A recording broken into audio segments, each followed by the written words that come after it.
And, we've been closely monitoring the Seattle City Attorney's race. Bernie, what do you make of these numbers so far? Well, look, I said this earlier, I never in my career thought I'd say that a Republican is winning a race in Seattle. I mean, that hasn't happened in decades in the city. We spoke earlier live with Caleb Heimlich, the chair of the Washington State Republican Party, who had a big old smile on his face because I'm pretty sure he never thought a Republican would win a race in Seattle. One of the things I said, Ann Davison, this is a nonpartisan race, technically. So when Seattle voters went to their ballots, it didn't say R and D next to it. So that might have helped her a little bit. And just one quick correction, I was saying earlier that neither did the Secretary of State. If that was nonpartisan, that is partisan. Yeah, there's R's and D's next to that one. But for Ann, that might have helped her a little bit. But really, and Ann acknowledged it herself, the tweets for Nicole Thomas Kennedy were just beyond the pale for a lot of people. And, one of the most remarkable things that happened to this race is the fact that you had two former Democratic governors in Gary Locke and Christine Gregoire who stepped forward and endorsed Ann Davison. They endorsed a Republican, not caring what that might mean for them politically, but they did it in part because of those tweets that Nicole Thomas Kennedy sent. They just could not,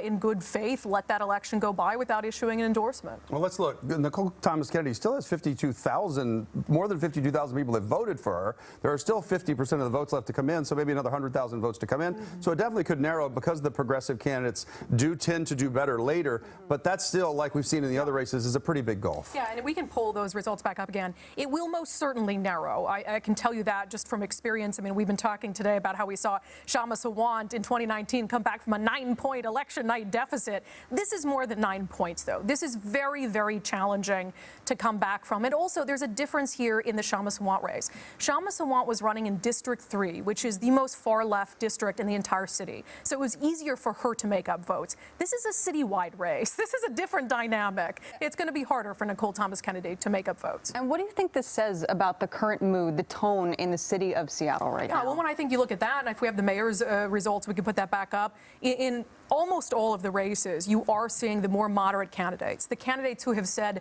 that they don't want to lose police officers, that they want to help struggling businesses, that they want to get downtown back to where the vibrancy that it should be. You see those candidates who have focused on that messaging doing better. And the reality is that people in Seattle have seen this. It's been right in front of their face for 2 years, even going through a once-in-a-century pandemic.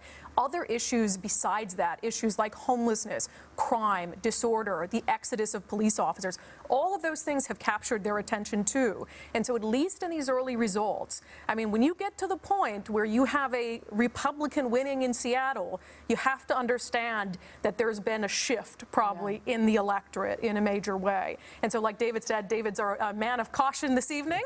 Like he said, things can narrow and things can change, but I will just repeat, these are very, very deep deficits to come back from. Well, I've seen the pendulum way out here, and now maybe it's coming back here a little bit. As things are, they're cyclical. But certainly, we'll see as the days go ahead. It may not be for a couple of days. Every day we get a new a load of information that is sent to us that we can then share with you. And so that's kind of how they do the races now with the mail-in ballots. Yeah, and also I will say, and I always caution this in Seattle races, like you said, it's not like the political climate is going to shift overnight and all of a sudden it's a different city politically. You're talking about, in a lot of cases, moderate Democrats who still share a lot of progressive ideals. And even in Dan Davison's case, she's been a Republican for 2 years. I mean, she didn't support Donald Trump, so she's a very moderate Republican who I would say is almost interchangeable with a moderate Democrat. All right, Brandy, thanks very much. And next we'll do the race for, this is a really interesting race too. So the race to fill Lorena González's Seattle City Council seat was between Sarah Nelson, who is a co-owner of Fremont Brewery, who hasn't been a political figure, and Nikita Oliver, who is a pretty polarizing figure and very well known. But right now, Sarah Nelson, again, the moderate candidate, leading 60% to 40%.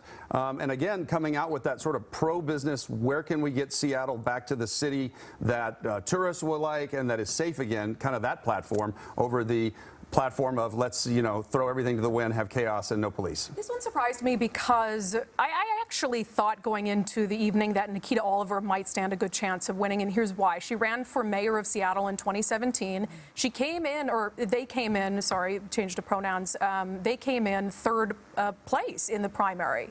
And so Nikita Oliver did fairly well in the mayoral race. And so Nikita is someone with a known name.